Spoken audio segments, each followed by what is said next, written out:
Assalamualaikum warahmatullahi wabarakatuh. Selamat siang teman-teman. Perkenalkan, nama saya Akbar Azandi, NIM 2508954 dari Prodi Ilmu Keolahragaan. Baik, di sini saya akan memaparkan sedikit materi tentang psikologi, yang dimana materi ini kami mengampu pelajaran pengantar psikologi. Berikut judulnya, yaitu adalah memahami diri agar lebih sukses dalam belajar dan bergaul. Selamat siang teman-teman semua.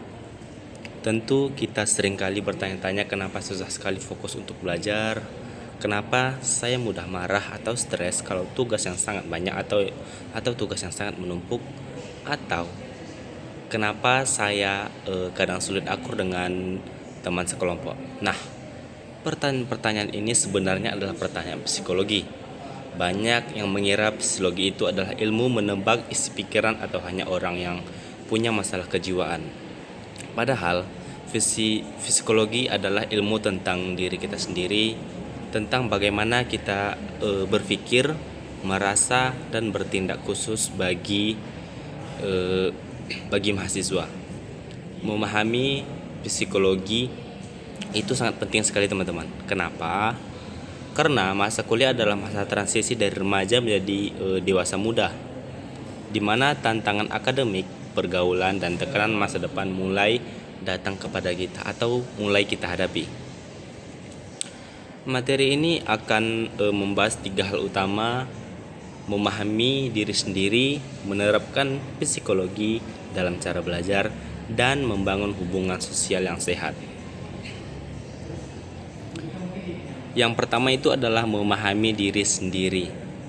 Memahami diri sendiri adalah kunci dari segalanya teman-teman.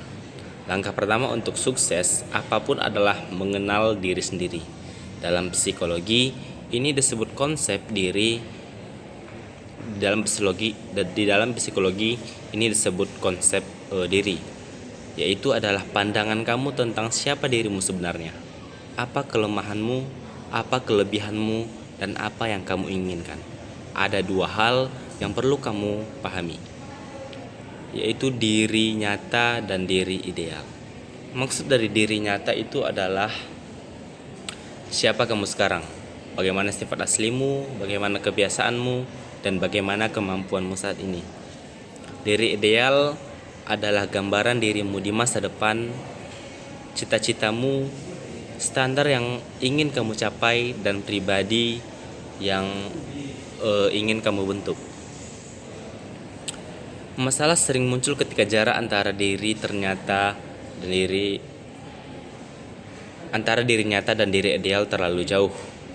Misalnya, kamu ingin jadi mahasiswa berprestasi dan aktif di dalam organisasi, tetapi kenyataan kamu sulit bangun pagi dan sering menunda-nunda tugas. Kesenjangan ini yang bikin kita merasa tidak puas, stres, atau minder. Lalu apa solusinya? Nah, solusinya itu adalah terima diri sendiri apa adanya, tetapi tetap berusaha berkembang. Kenali kepribadianmu. Kalau kamu orangnya tenang dan teliti, kembangkan itu. Kalau kamu orangnya aktif dan suka bicara, gunakan itu untuk membangun relasi. Jangan memaksakan diri menjadi orang lain, karena setiap kepribadian punya kelebihan masing-masing. Yang paling penting dari memahami diri adalah mengelola emosi. Di dunia perkuliahan dan di dunia kerja nanti, kecerdasan emosional atau EQ seringkali lebih menentukan kesuksesan dibandingkan kecerdasan otak atau EQ. Orang dengan EQ tinggi tahu kapan dia sedang marah, kecewa, atau cemas, dan dia tahu cara-cara mengendalikannya. Dia tidak meledak-ledak saat ada masalah dan tidak mudah menyerah saat gagal. Ingatlah, emosi itu wajar, tapi bagaimana cara kita merespon emosi itulah yang menentukan kedewasaan kita. Bagaimana kita cara mengelola emosi?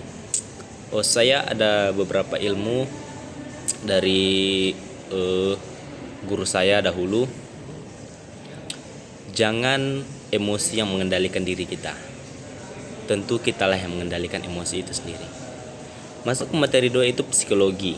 Dalam belajar lebih cerdas, bukan lebih keras. Selanjutnya mari kita bahas hal yang paling dekat dengan kita, belajar. Banyak mahasiswa merasa lelah belajar berjam-jam, tapi hasilnya kurang memuaskan. Ini bukan berarti kamu tidak pintar, tetapi mungkin cara belajarmu belum sesuai dengan cara kerja otak. Belum ada kecocokan atau chemistry. Pertama, pahami cara kerja ingatan.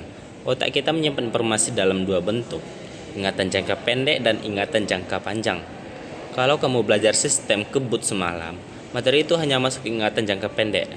Besoknya ujian selesai, materinya pun hilang. Supaya masuk ke ingatan jangka panjang, kamu perlu mengulangi materi secara berkala, tidak hanya satu kali baca. Kedua, kenali gaya belajarmu. Ada tipe visual, yaitu lebih paham kalau melihat tulisan rapi, gambar, diagram atau warna-warni. Kalau kamu tipe ini, buatlah catatan peta konsep atau rangkuman yang berwarna. Tentunya sedikit lebih unik, teman-teman. Ada tipe auditory, lebih paham lewat mendengarkan. Kemudian ada tipe kinestetik, lebih paham sambil bergerak atau beraktivitas atau mempraktekkan. Mengetahui gaya belajar ini akan menghemat waktu dan energimu. Kamu tidak perlu meniru cara belajar orang lain.